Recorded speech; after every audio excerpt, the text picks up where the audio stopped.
Hey, Bart here. Before my big game, I released 3 games on Android, and they got basically no downloads. The third, a little bit better, but still. If you looked at my developer account back then, you'd think, yeah, this guy is not making it. And here's the funny part. Even my game, that eventually got 1.5 million downloads, also got almost no downloads for a long time. So this video is not how to go viral overnight. I think it came down to 3 things. Iterating on quality with updates, listening to players even if it hurt my ego, and App Store optimization. When I first started, I had this assumption. Not that it's easy, I knew mobile was crowded, but I assumed it would be easier than Steam. And to be fair, it was easier than Steam. I did get the downloads, but the reality was still brutal. I'd publish a game, do a little bit of ASO once, and then I'd just sit there waiting. Okay, Google, do your thing, and nothing happened. So the first lesson was, on mobile, launching is not the finish line. Launch is basically the start of the real work. For my 1.5 million download game, I released it 8 months into development. It was extremely bare bones. And what's funny is, I was super excited about it back then.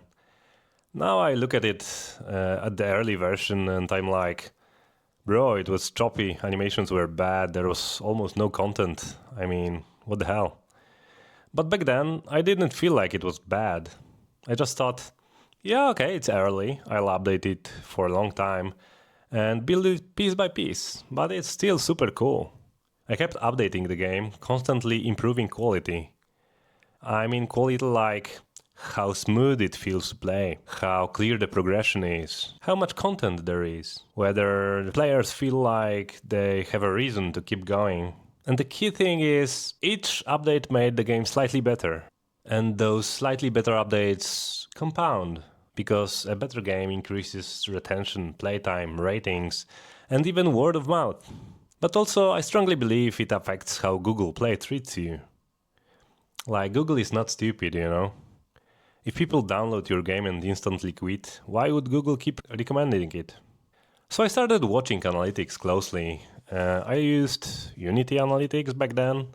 It was depreciated, so I can't really use it anymore, and I didn't migrate to the latest version yet. But then I could literally see, update after update, retention and average playtime rising.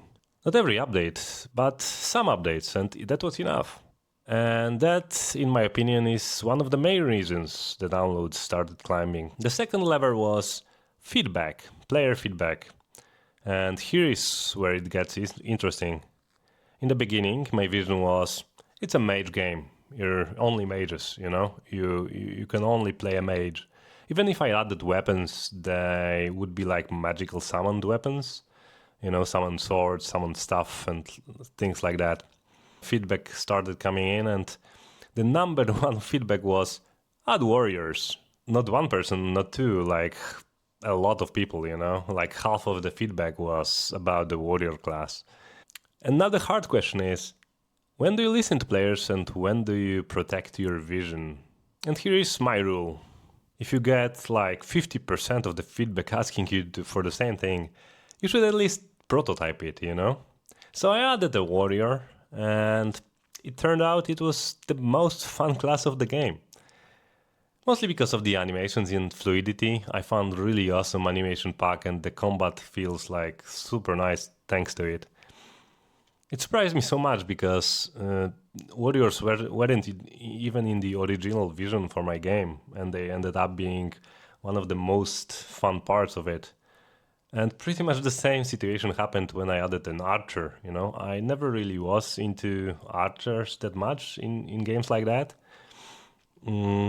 But as soon as I added one, I felt like he's super fun to play. It might have something to do with the rate of fire of, you know, the arrows, because it feels like a machine gun.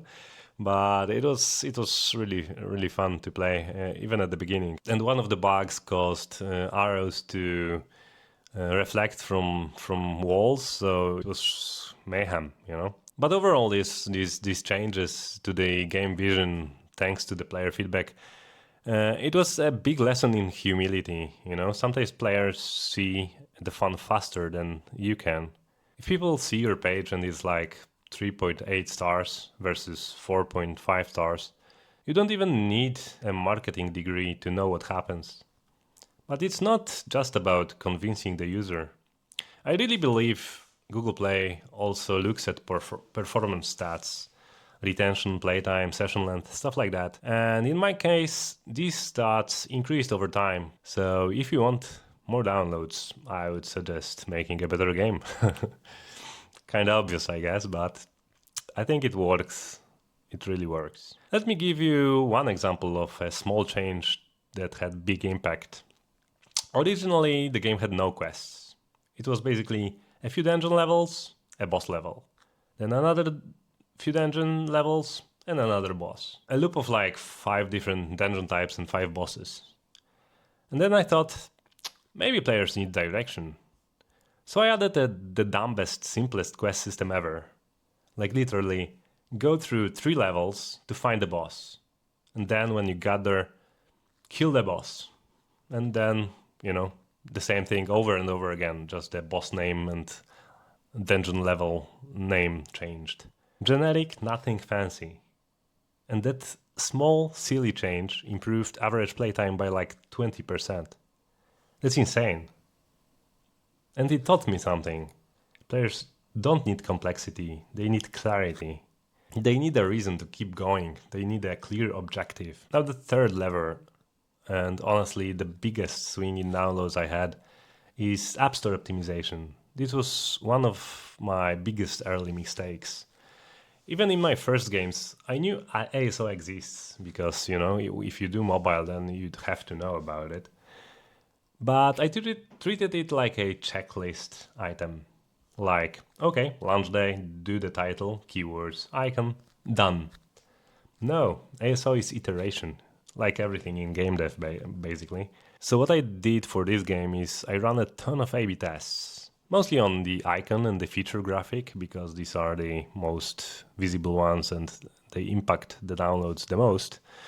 But I did some for other parts. Another thing that's part of the store page is keywords, and these are maybe even more important. Whenever I change anything regarding keywords, you can literally see the graph shift after a successful experiment, Unfortunately, sometimes the experiment was not successful and the shift was downwards, but you can always fix that. So if you're making mobile games and you're not A/B testing, you're basically leaving growth to random luck. And you don't want to do that. So here's the takeaway. If your game isn't getting downloads right now, it doesn't automatically mean it's a failure. A game can look dead and then come back. But only if you keep giving it chances to become better. The formula is keep updating, keep listening, keep improving the stats and ratings, and keep iterating on ASO. I genuinely believe that if you're passionate about the game and you stay in it long enough, you can turn it around. Not always, but way more often than people think. Because most people quit too early. There is one crucial distinction though. I think it has to be a game that you believe in and that you think is fun.